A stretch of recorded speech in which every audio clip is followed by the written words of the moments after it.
Hey guys, let's get more news about Warriors, but first, don't forget to subscribe and leave your like. Heat's Andrew Wiggins reveals how Stephen Curry opened his eyes with Warriors. As the Miami Heat traded Jimmy Butler to the Golden State Warriors, in return they got Andrew Wiggins among other pieces in what was a multi-team deal. Wiggins already sees similarities with the Heat and the Warriors but looks to take in the knowledge he learned from superstar Stephen Curry as he starts a new chapter in his career. The former first overall pick in the 2014 NBA Draft has been with Golden State since 2019 after being traded from the Minnesota Timberwolves, where he saw a resurgence in his career. He would go on to play alongside Curry for the entire duration as he spoke about what he's learned from the star and how he opened his eyes on the team. Steph Curry is a very hard worker, Wiggins said. He was the leader of that team, he showed it by example a lot, especially in the weight room, in the gym. Always the last one on the court and always the last one in the facility. He was just a very hard worker. Never stopped. That just opened my eyes, and like I figured Steph works this hard every day. Just seeing, inaudible, is motivating. I just try to work hard every day and be the best version of me I can be. Andrew Wiggins on what he learned from Stephen Curry. Steph is a very hard worker, he showed it by example a lot, especially in the weight room, in the gym, never stopped. That just opened my eyes. Besides his relationship with Curry, there was no doubt a strong one with Warriors head coach Steve Kerr as he had an emotional farewell to Wiggins after the news broke he would be traded to Miami. From Kerr, Wiggins will now play under Heat head coach Erik Spoelstra, which is as good of a coaching pipeline as any player can get into the league. The 29-year-old expressed to Clutch Points about the strong bond he had with Kerr and how he's in a new chapter in my life now being with Spoelstra. Steve was amazing to me. Great coach, great friend, and our relationship got stronger and stronger every year I was there, Wiggins said. I'll always appreciate and love Kerr for that. And here, being with SPO, I'm excited for this new chapter in my life. He's one of the greatest coaches, so I'm looking forward to it, looking forward to getting better and growing with him. Asked Andrew Wiggins about being with Steve Kerr and now going to a team coached by Erik Spoelstra. Steve was amazing to me. Great coach, great friend, and our relationship got stronger every year, and here, being with SPO, he's one of the greatest coaches. Jimmy Butler's debut shows why Golden State might be contenders after all. At long last, the Jimmy Butler saga came to an end right before the trade deadline, with the six-time All-Star getting dealt to the Golden State Warriors. At first glance, this deal was rather underwhelming, as Butler prioritized getting traded to the Phoenix Suns, and the Warriors were hoping to land Kevin Durant.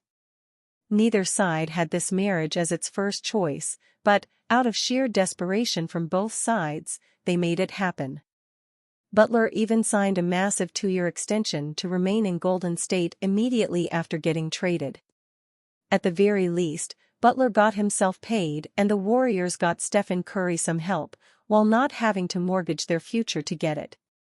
Butler's debut with the team, however, showed that there might be more upside with this partnership than initially thought. Had this been a couple of years ago, the Warriors acquiring Butler would have made them immediate NBA title contenders. In 2025, though, Butler hasn't looked like the player who carried the Miami Heat to 2 NBA Finals appearances. That changed on Saturday, as Butler had an excellent showing in his Warriors debut. The 35-year-old made 7 of his 12 field goal attempts and was as aggressive as we've seen him in quite some time attacking the basket, as he wound up shooting 13 free throws, making 11 of them. Butler scored 25 points while also tacking on 4 assists, 1 steal, and 1 block in 29 minutes of action in a dominant Warriors win. Sure, it was only the Chicago Bulls, but still, Butler putting up this kind of performance in his first game with his new team with no practice time under his belt is impressive and could be a sign of what's to come. Butler was in the midst of an incredibly underwhelming season with the Heat, averaging just 17 points per game, lowest since the 2013-14 season, in just 25 games played. Some of his struggles were obviously due to his desire to leave Miami, but still, he didn't look like a player who'd play an instrumental role on a title contender. I'm not here to proclaim the Warriors as legitimate title contenders, at least not yet, but we've seen what a motivated and healthy Butler can do with even less than what the Warriors have around him right now. The road ahead will be a tough one for Golden State, obviously, but a duo consisting of Stephen Curry and a healthy and motivated Butler has the potential to be a fun one, as Curry noted in his post-game presser, especially with their differing styles of play.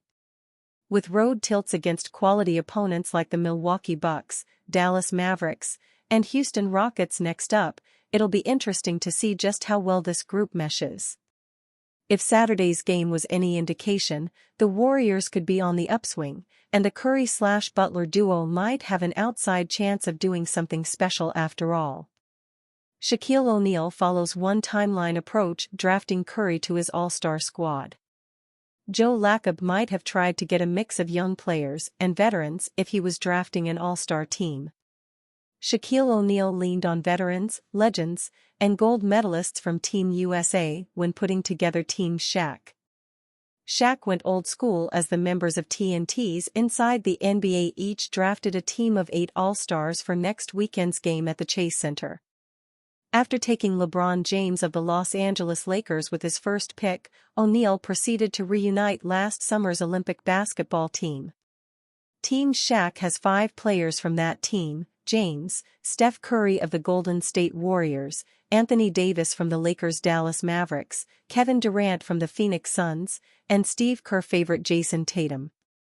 That's the opposite of the Warriors' notorious 2 timelines approach, where they tried to add teenagers to flank out a roster led by Curry, Draymond Green, and Klay Thompson. Shaq may not have been able to draft an older All-Star team if he tried. There's only one timeline, and that timeline is going to be eligible for Social Security payments soon. Perhaps worried that the team didn't have enough veteran experience with 40-year-old James playing with 36-year-olds Curry and Durant, O'Neal also took 35-year-old James Harden and 34-year-old Damian Lillard. Rounding out the team is Tatum's Boston Celtics teammate, Jaylen Brown, who could have been on the Olympic team as well but for an alleged Nike conspiracy. It's an impressive team, albeit one that would have been even more impressive 3 to 4 years ago. They might well have 8 future Hall of Famers, with 6 players on Team Shaq also part of the NBA's 75th anniversary team. Collectively, the team has 87 All-Star appearances, 13 championship rings, and 8 clear memories of the events of September 11. Tatum is 4 weeks from his 27th birthday, and he's the baby of the group. Shaq clearly believes in championship pedigree. He's also a longtime spokesman for Icy Hot, so his draft might have been a product placement opportunity. As for the other denizens of Studio J, Charles Barkley went international. He drafted players from Canada, Turkey, France, Cameroon, Greece, Serbia, and the USA, including Karl-Anthony Towns, who plays for the Dominican Republic's national team. And you fan? What do you think of Shaquille O'Neal? Leave your opinion in the comments.